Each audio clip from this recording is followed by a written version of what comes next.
Assalamualaikum warahmatullahi wabarakatuh. Jumpa lagi di channel Dokter IT Bedfarm ya, channel yang konsisten membahas tentang rawatan murai batu lomba dan penangkaran dunia burung. Teman-teman, tema kali ini sesuai dengan teman kita ya, para subscriber yang bertanya, murai batunya akhir-akhir ini faktornya kurang. Padahal sebelumnya sering masuk nominasi. Nah, beliau bertanya untuk kita bahas di malam hari ini, teman-teman. Yakni dengan saya kasih judul, menaikkan vektor, murai batu kurang menekan. Tapi sebelum kita bahas topiknya, kita masuk ke intro terlebih dahulu. Cekidot.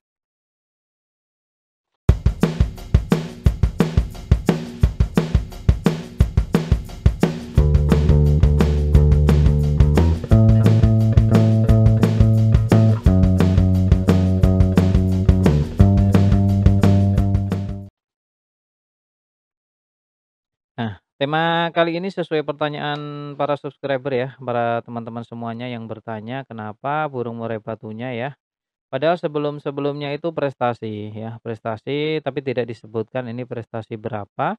Beliau hanya bilang selalu podium. Jadi intinya burung murai batu ini berarti sering ini teman-teman, sering lomba karena beliau bilang selalu podium berarti kan ada kata-kata selalu, selalu berarti dia sering ya, nggak cuma sekali 2 kali. Oke, kita bedah satu-satu. Burung murai batu yang kurang vektor itu tandanya burung kurang kondisi teman-teman. Dalam pengondisiannya kurang, satu. Itu pasti. Kalau sebelumnya burungnya negen tapi sekarang kok berkurang itu pasti ada kesalahan di perawatan yakni pengondisian. Jadi kalau dilanjutin terus-menerus seperti ini, faktornya hilang teman-teman. Faktornya hilang nanti di lomba tidak lagi nembak atau tidak lagi prestasi. Terus yang kedua adalah terlalu seringnya melombakan murai batu. Yakni durasinya itu terlalu mepet. Atau bisa dibilang kita pokok pembahasannya yaitu metode Menpack ya, yang keempat, yakni tentang ego dan ambisi. Pokoknya nyambung terus sama Menpack teman-teman. Tentang permasalahan akan selalu nyambung dengan Menpack. Nah ini tentang ego dan ambisi. Saya selalu menjelaskan tentang ego dan ambisi. Nah ini gunanya ya ini salah satunya. Cuma saya belum membahas tentang faktor ya. Mungkin faktornya untuk baru kali ini. Kalau biasanya kan tentang pengondisian. Kalau burung murai batu yang sering diadu setiap minggu, ada murai batu yang memang senang diadu setiap minggu. Kadang untuk buang birahi juga. Tapi banyak murai batu yang nggak suka diadu setiap minggu, teman-teman. Hanya sedikit saja ya, bagian sedikit yang mau diadu. Nah, ini mungkin untuk teman-teman yang bertanya di subscriber, mungkin bagian banyak tadi. Burungnya bagus, sebenarnya burungnya bagus, cuma tidak mau diadu di setiap minggunya, teman-teman. Jadi jangan dipaksa ya. Nah, kalau soal ngomong paksa-paksa berarti kita mainnya ego, egois dan ambisi, yakni metode keempat, tentang Menpad metode keempat yakni ego dan ambisi.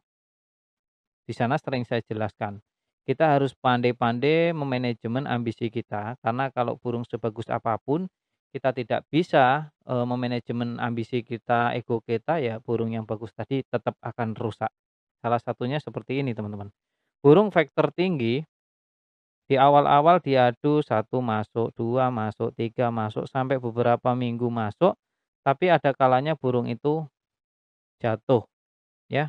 Burung seperti ini sebaiknya ya, kalau ada penurunan seperti ini kita harus jeli, makanya kita harus mengenal metode yang kelima yaitu karakter.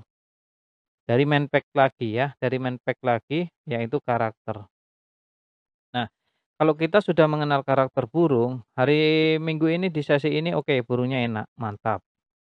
Hari Minggu nanti kita lomba lagi, loh ada perbedaan nih. Nah, dari perbedaan ini harusnya kita langsung sadar bahwa burungku harus dikondisikan terlebih dahulu, dia nggak bisa, bermain setiap minggu. Coba dengan settingan yang sama, saya undur jadi 2 minggu sekali saja. Contoh, minggu ke-1, minggu kedua, minggu ketiga. Nah, minggu keduanya kosong. Teman-teman bisa mulai minggu ke-3. Tetapi kalau saran dari Dokter IT Bird Farm ya, untuk akhir-akhir ini kan banyak banget murai rusak.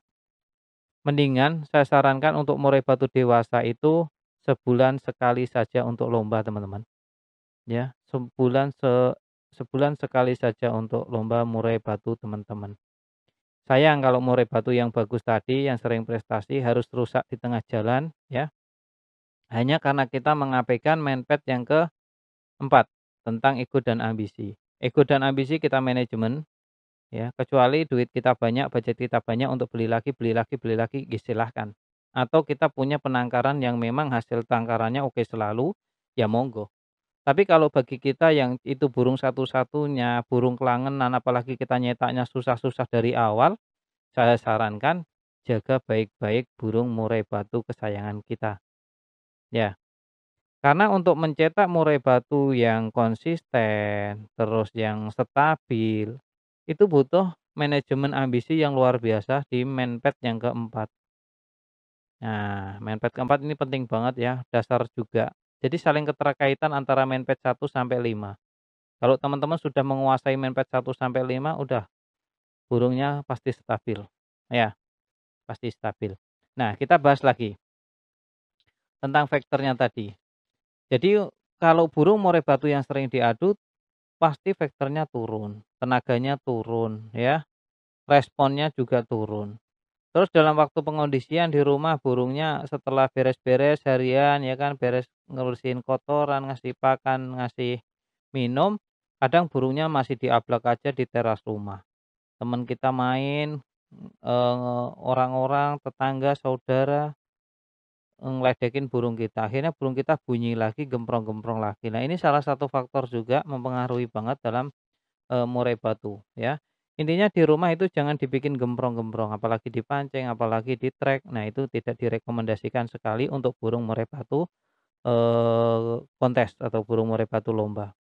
Burung murai batu lomba fokus ya, bahkan saya ada metode itu, satu metode menpet juga yang namanya puasa. Jadi burung murai batu teman-teman itu sebulan harus puasa, puasa dari pendengaran murai batu lain, puasa untuk tidak melihat burung lain, apapun itu.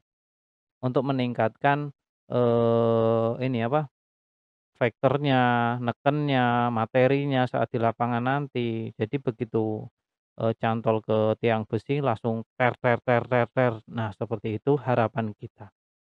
Yang terpenting kita sudah semaksimal mungkin untuk, memanajemen ambisi kita ya, keinginan kita ya, itu perlu kita manajemen baik-baik.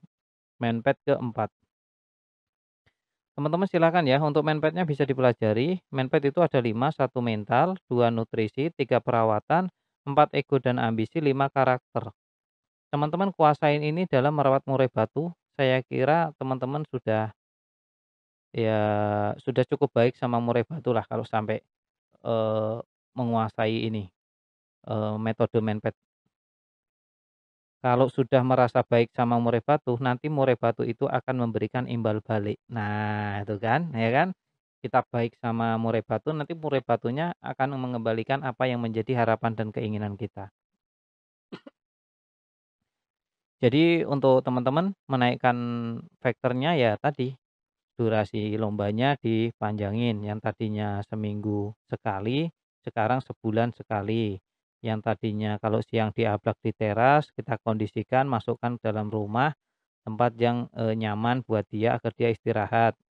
Terus sebulan puasa dari, ngelihat murai, mendengarkan suara murai juga. Untuk pemasteran teman-teman bisa seperti biasa saja, yang penting, masteri dari yang kecil-kecil saja, dari, masteran kecil-kecil seperti gajah tarung, konin, dan lain sebagainya, yang penting burungnya kecil-kecil.